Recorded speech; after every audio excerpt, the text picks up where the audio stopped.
Okay, the sounds of Barbara Mitchell, and You Can't Take My Joy. Our time stands as 8:30. Going to turn over to Studio B for my sports teacher, Brother Michael Jenkins. Good morning to you, sir. Good morning, Tater. I'm ready to take some Cowboy fans' joy today, though. Cowboy fans, can I take your joy? I don't know why y'all would have any joy anyway, because, my goodness, it's been 30 years since you guys won anything. I didn't plan to start a Cowboy rant this morning, but it just popped in my head. The Cowboys, we are them boys. You guys rode real high after your Super Bowl wins. And you should have. You did great. But you ain't done great since. Anyway, good morning to everyone. Michael Jenkins here on a beautiful Saturday morning. 70 degrees, as I wrote in this morning. You know, Stevie Wonder made a song many years ago, and the song was called As. And one of the lines in there is, and the seasons know exactly when to change. Yeah, Stevie said that. He basically said everything in that album, on that song, by the way. I mean, it was one of the greatest songs ever. But football season is here now. And I did get to see a little football the other night as Lakeview Wild Gators came to town, played the Marion Swamp Foxes. Now, when we flash back to last year, that was a brutal scene down in Lakeview because Marion was not ready for what Lakeview was putting out that night. This night was a little different. Marion showed great improvement from last year. I don't know if that is going to be enough to spur them on to a successful football season because there's some youth there and there's a lot of talent there too. But like I said, I don't know. But they played well the other night. In fact, they outplayed Lakeview in the first several minutes of the game. But you know, you got to play the whole game in football, and really in any sport. And Marion kept giving the effort, but Lakeview was a little bit too much for him the other night. And Lakeview went on to get the win and moved to 1-0. And Marion gets to try to get themselves together to play ladder next week. But there were some people that really got my attention Thursday night. This Watford kid broke off a big run that got Marion on their way to their first points of the game. And that was eventually cashed in by, I think, a kid called Malachi Graham. I think he's the guy who pushed it into the end zone to get the Swamp Foxes on the scoreboard first. And they were looking good then, truthfully. But then Lakeview outscored them 26-6 the rest of the way to get the win. I'm going to take a look at Marion's roster. I think it's very important that the kids' names get out there. And we're going to get some of them out there right now. And I think I want to read all of them. What do you think of that?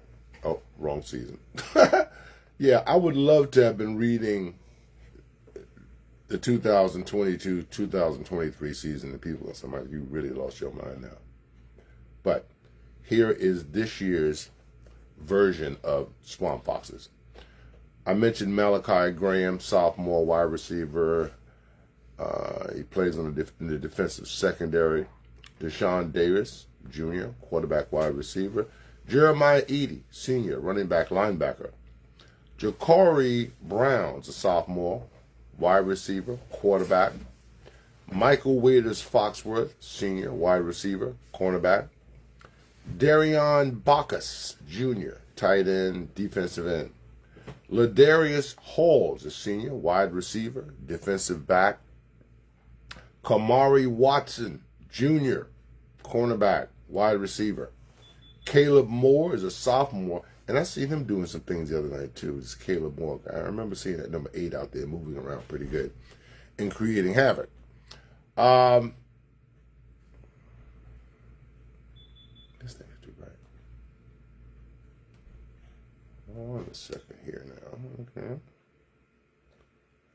Okay.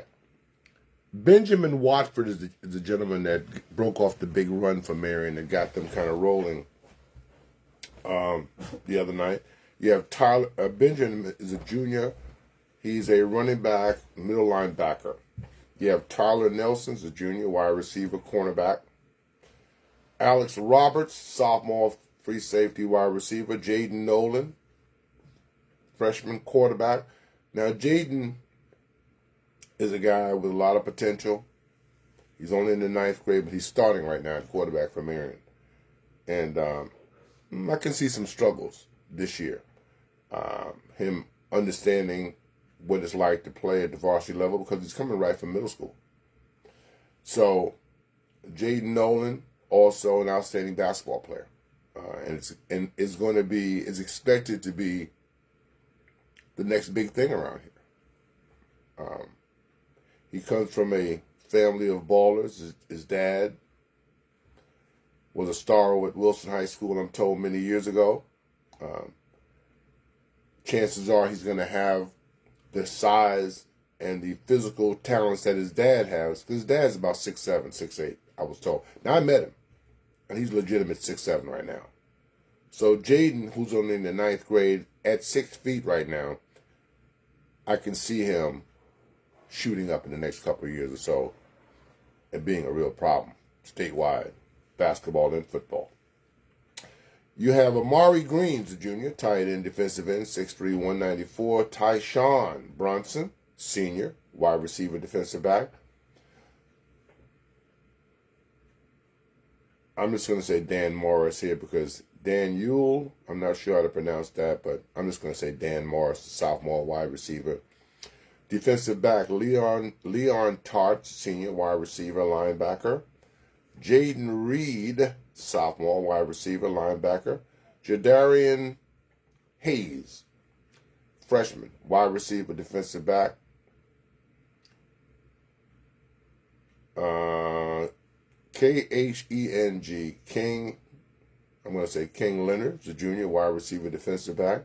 Jakari Tisdale's a senior, wide receiver, defensive end. Michael Anderson's a sophomore, wide receiver. Jody Stutzman, sophomore, wide receiver, defensive back. Demarion Leggett's a freshman, wide receiver, defensive back. Malik DeKaiser, junior, running back, defensive back. Excuse me. Byron Hunter is a sophomore, wide receiver, defensive back. Tristan Teagle, sophomore, running back, linebacker. Bryson Davis is a junior, wide receiver, cornerback. Jaden Alford is a senior, wide receiver, defensive back. Cameron Smith Moody is a sophomore, running back, defensive back. Marcus White is a junior, offensive guard.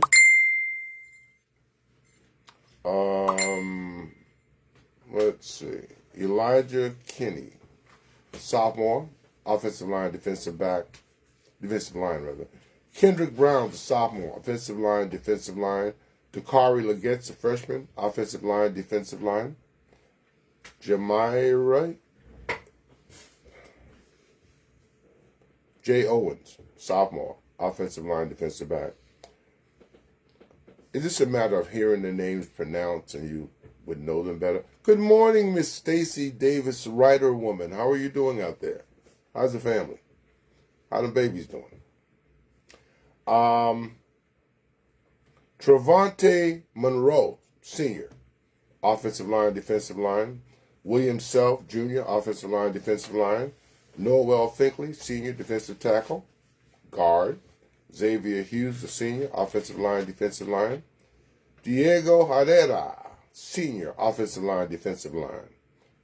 Robert Wins, freshman, tight end, defensive end. Carter Shelley, sophomore kicker.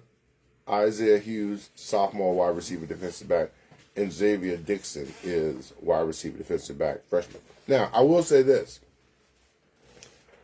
Jaden, the quarterback kid, also is the punter, by the way. And he's a pretty good punter, too. I wonder how much they're going to use him back there. Was he a punter? No, he kicks. He's a place kicker, too. And he made one the other night. It's pretty good. But this kid's very talented. There's a lot there that Marion can draw from over the next couple of years or so. And I think when I look at this team, I think this team may not bust out this year, but going forward, looking forward to the next year or the rest of Jaden's career, kind of expect that they're going to get good at some point. Now, one of the things that I think is moving the needle for the Swamp Foxes right now is this influx of young former players that has spiced up what they're trying to do here. And you can see it in some of the plays that they run. It's more of a youthful mentality than an old one. And I just want to mention all the coaches, but I also want to point out a couple of those youngsters that's in there that I think going forward are going to really help things move forward for the Swamp Foxes. So, Randy Dennison, this is Deanna Gray's uncle. He was acting like one time that he didn't know how good she was. He was just teasing her. He knew how good she was. But Dennison's a Cowboy fan. Poor guy. He loves the Cowboys, though. So Randy Dennison, assistant coach. Draper Pearson. Keyshawn Rao. Now, this is one of the guys I'm talking about here. Former Marion player who decided that he wanted to donate himself and his time and efforts to helping the Swamp Fox football program be better. Be better. That happened last week. To be better. So Keyshawn, it's my boy right there. Him and his brother. His whole family, really. Here's another one. Yamasi Bowie, better known as Mossy Bowie, who has gone away, played well here for Marion, went away to college, got his degree, came back, is teaching, and contributing mightily to the program. And he can do it from a basketball standpoint or a football standpoint because he was outstanding in both. Matt Calder. Brian Hennessy, the head coach, of course. Richard McMahon. Randall State is, the guy that was here before. He's back now, and he's a driving force behind everything that Marion is looking to do well. I'm glad he came back. He's a great football mind and was a great athlete in high school as well. He was, as far as basketball goes, he was great in basketball. I did see him shoot Mullins out of the gym once, years ago. The guy couldn't miss.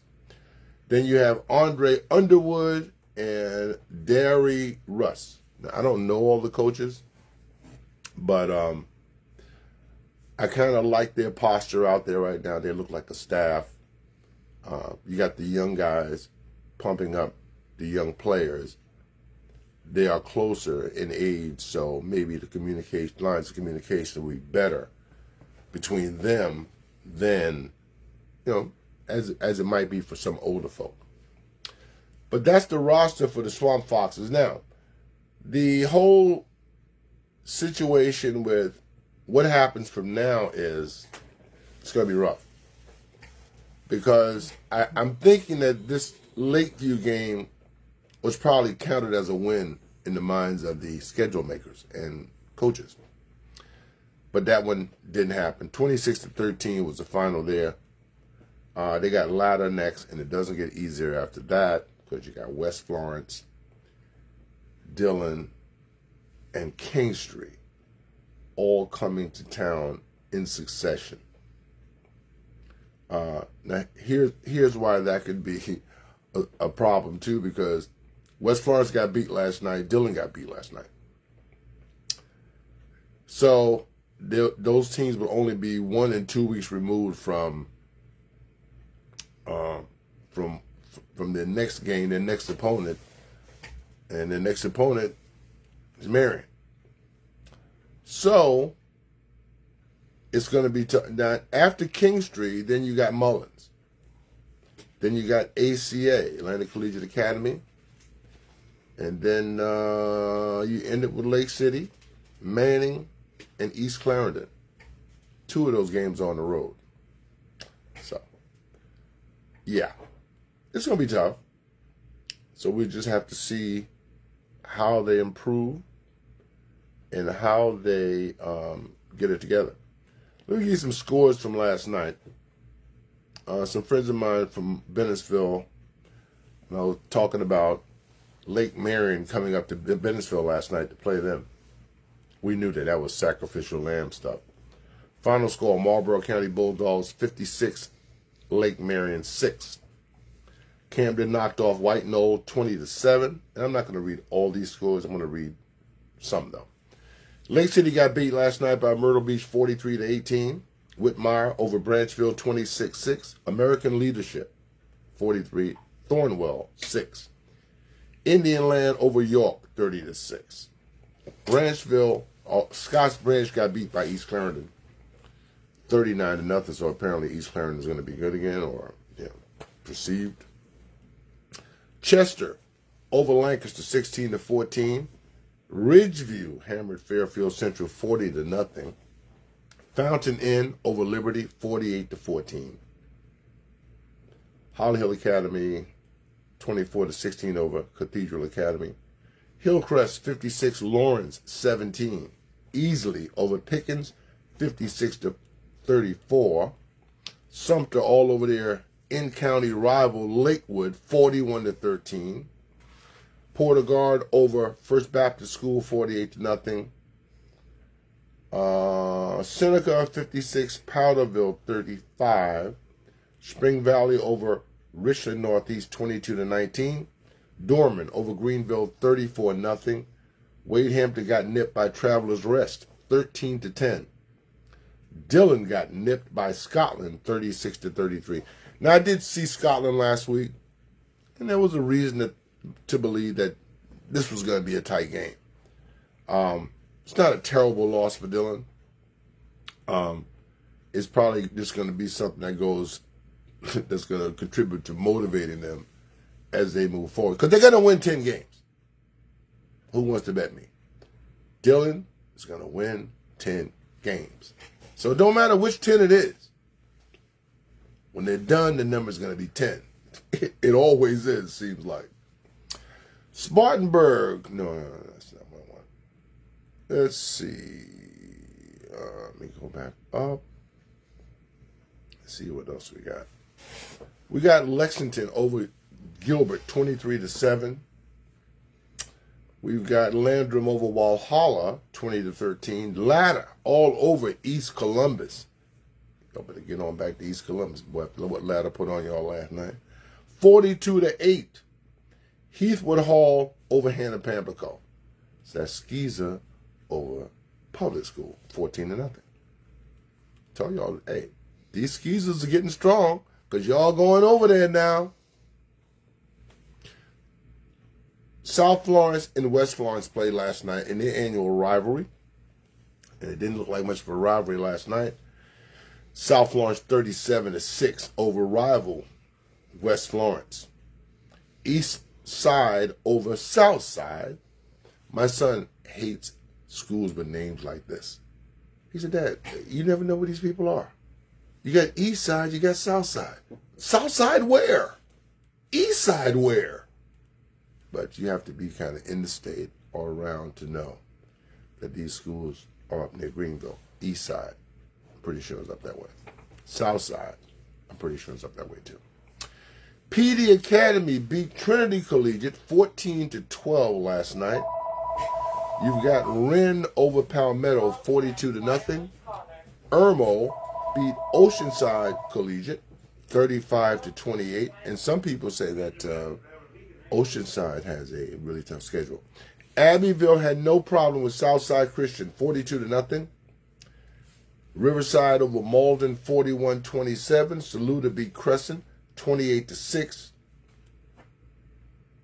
Daniel shut out Chapman 43-0. Remember, Chapman got the state a few years ago, and they won.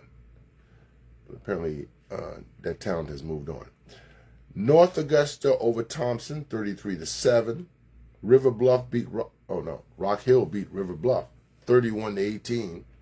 Silver Bluff over South Aiken. That's a rivalry thing right there in the North Augusta area. 34-31. Silver Bluff a winner there. I remember Silver Bluff, and I'll always remember them because they played Mullins in the playoffs, sometimes back in the late 90s. And Mullins was really good. This is Durrani Flagg and that whole crowd. They had built up to being a power. And Silver Bluff came to play them. I think it was a third-round playoff game.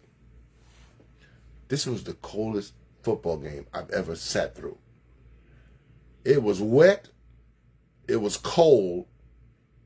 The wind was blowing. And in the end, Mullins lost that game in a nail-biter. It was really a sad night. And it felt terrible going home afterwards, not just because of the loss, because I was freezing. Ware Shoals over Blacksburg 44-6. Belton Honea Path over Broome 49-9. Woodruff beat Clinton 21-13. Bamberg Earhart over Edisto 42-8. Jefferson Davis beat, I guess it's one of those skeezers, but Jefferson Davis beat somebody named Cross, but that's not the Cross that I know about. Loris over Green Sea 56-7. Lower Richton got beat by Lugoff. Johnsonville beat Chesterfield 34-20. Cheraw beat MacB 48-7. Northwestern beat Spartanburg, who folks say has the best or the toughest schedule in the state, 39-7. They took it on the chin last night. Hilton Head over Stall 59-6. Catawba Ridge 30. Chapin nothing. Darlington beat Lamar in county game. I told you guys I saw some good things with Darlington last week in Dillon, and I think they might be on their way to get some things done. Now here's an intrastate game between Independence out of Charlotte and Gaffney out of Rock Hill. You know, they're right there together. So this would be a natural rivalry. Rock Hill schools, in which there's some powers there playing against over the border to the Charlotte. Oh, I'm glad I saw this. Wilson Tigers nip Conway 13-9. Keenan 30, Dreer 22. Now Conway has been a story that has gotten worse and worse over the years. It doesn't seem like they will ever recover their swagger from back in the day. Conway was a problem back in the day. They were a major problem. The first time I ever heard about Conway was after they beat my high school, Roberts High School, in I think it was a third-round playoff game.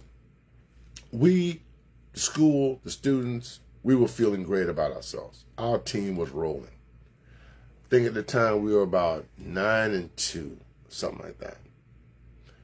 And so now we were going for this, pretty sure it was a third-round game.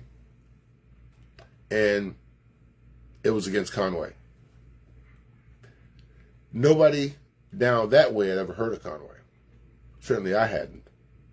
Who knew that I'd be living up near Conway one day? But they ran through us, beat us up pretty bad.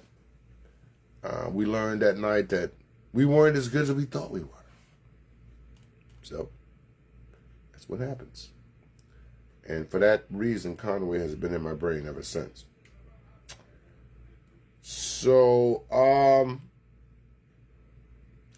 let's take a look at the South Carolina the rankings. And Dutch Fork is atop the poll at number 1. They are followed by Northwestern. Irmo, who almost got beat last night, is number 3. Somerville Green Wave played for the state last year and lost, and probably going to play for state and lose again this year, because Dutch Fork doesn't seem to be, well, those guys are really good. Somerville's number 4. South Florence Bruins, who knocked off their rival last night, is number 5. Followed by Gaffney, who lost to Independence last night, but that's not going to hurt them either. South Point is another school from Rock Hill. They're ranked number 7. Then there's Spartanburg, West Side, James F. Burns, Sumter High School, Oceanside Collegiate, Hillcrest, H.L. Hanna, Daniel, Belton Honea Path is 16, J.R. Mann is 17, A.C. Flores 18, followed by White Knoll, Ridgeview, Silver Bluff, Camden at 22, Boiling Springs at 23, North Augusta at 24, and Greenville is the 25th ranked team in all of South Carolina. Now let's see what these folks have to do. Let me see what Dutch Fork is going to be doing next.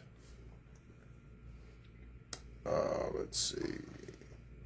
Let's look at their schedule here. Or should I say schedule? Okay. Dutch Fork starts out next week. Now, Spartanburg just got beat last night. Now they got to go and play against Dutch Fork. That's going to be tough. But Dutch Fork has Spartanburg, then they have Ridgeview, then they have Gray Collegiate Academy, followed by Oceanside Collegiate Academy. Dutch Fork is probably going to be fine.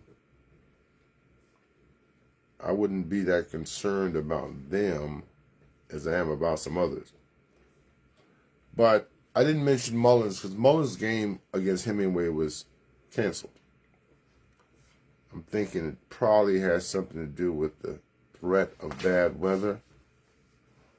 But at any rate, no Mullins till next week. And I think Mullins, they got Lakeview this week? Let me see what Mullins got. I'm pretty sure it's Lakeview. Pretty sure it's the Lakeview Wild Gators. So is Lakeview going to take out both Marion County teams this year?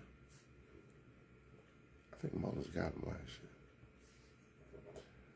year. Okay, let's see what Mullins is doing.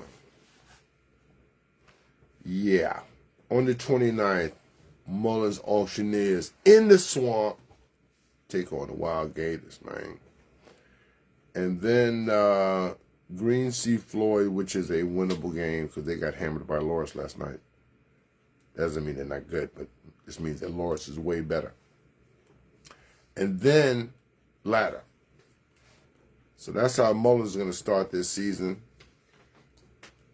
And as I said, they're coming off of a pretty decent campaign last year, which they were in the playoff.